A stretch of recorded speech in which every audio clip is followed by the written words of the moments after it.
चित्तौड़गढ़ जिले के बेगू क्षेत्र में प्रस्तावित जेके सीमेंट लिमिटेड की लाइमस्टोन खनन परियोजना को लेकर किसानों का विरोध खुलकर सामने आया है। पर्यावरणीय स्वीकृति के लिए आयोजित जन सुनवाई में बड़ी संख्या में ग्रामीणों और किसानों ने पहुंचकर परियोजना के खिलाफ आवाज बुलंद की। किसानों ने जलवायु और भूमि प्रदूषण का खतरा बताते हुए परियोजना का विरोध किया और चेतावनी दी कि यदि उनकी चिंताओं का समाधान नहीं हुआ तो क्षेत्र में बड़ा आंदोलन किया जाएगा।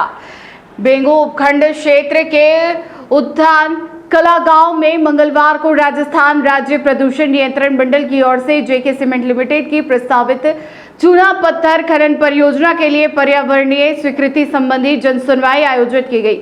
जनसुनवाई की अध्यक्षता एसडीएम गंगरार पुनीत कुमार ने की, जिसमें बड़ी संख्या में किसान, ग्रामीण और जनप्रतिनिधि मौजूद रहे। मेसर्स जेके सीमेंट लिमिटेड ने चंदाखेड़ी, ढोरिया, ठुगराई, परखिया खेड़ी, पालका उत्थान कला, धारला, शादी का रायता गांव के आसपास प्रस्तावित लाइमस्टोन उत्पादन परियोजना के लिए पर्यावरणीय अनुमति मांगी है। इसी को लेकर ग्रामीणों की आपत्तियां और सुझाव सुनने के लिए यह जनसुनवाई आयोजित की गई थी। सुनवाई के दौरान किसानों ने परियोजना का तीखा विरोध किया और कहा कि खनन गतिविधियों से क्षेत्र में जलवायु और मृदा प्रदूषण बढ़ेगा। किसानों का कहना था कि खदानों के विस्तार से पर्यावरणीय संतुलन प्रभावित होगा और पशुओं के लिए उपलब्ध चारागाह भूमि भी समाप्त हो जाएगी। ग्रामीणों ने अधिकारियों से यह भी सवाल किया कि परियोजना के लिए कितने पेड़ों की कटाई की जाएगी और पर्यावरणीय नुकसान की भरपाई किस प्रकार की जाएगी।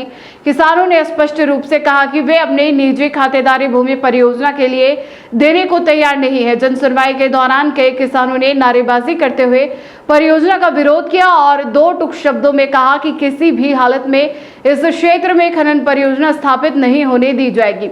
किसानों ने चेतावनी दी कि यदि उनकी आपत्तियों और समस्याओं का समाधान नहीं किया गया तो व्यापक जन आंदोलन शुरू किया जाएगा। कृष्ण आमेटा, पिताजी का नाम प्रभुलाल जी आमेटा। सर्वप्रथम तो श्रीमान को पधारे हुए मैं ये अवगत कराना चाहता हूँ कि मेरे ख्याल से पूरे राजस्थान में एकमात्र ये गांव है जिसमें ट्यूबवेल नहीं है।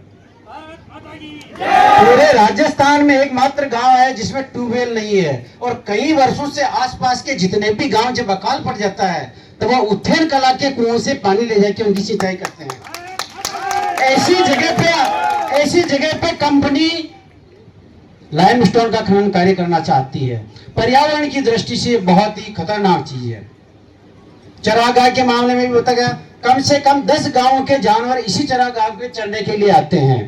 और जैसे कि आप जानते हैं कि आजकल गौ माता का अभियान तो बहुत ज्यादा चला जा रहा है, लेकिन जो ये बड़ी बड़ी कंपनियां हैं ये सबसे ज्यादा गौ माता के जो स्थान चरागाह होते हैं उन पर अतिक्रमण करने, उनको हड़पने के लिए लगी हुई है। तो श्रीमान से निवेदन है। और दूसरी बात, जैसा कि आप जानते हैं कि शिक्षा के क्षेत्र में यह क्षेत्र काफी पिछड़ा हुआ है। एकमात्र साधन एकमात्र बिजनेस में भी नहीं है। आप राजसमंद या अन्य जिलों में डिस्ट्रिक्ट में जाएंगे तो कहीं मारवाड़ की तरफ है, कोई मुंबई की तरफ है, कोई अलवर की तरफ है, कोई कहीं है, लेकिन यहाँ का किसान मात्र एकमात्र कृषि के ऊपर ही निर्भर है। अतः श्रीमान से निवेदन है कि इस लीज को निरस्त करवाने में हम किसानों का सहयोग किया जाए। धन्यवाद।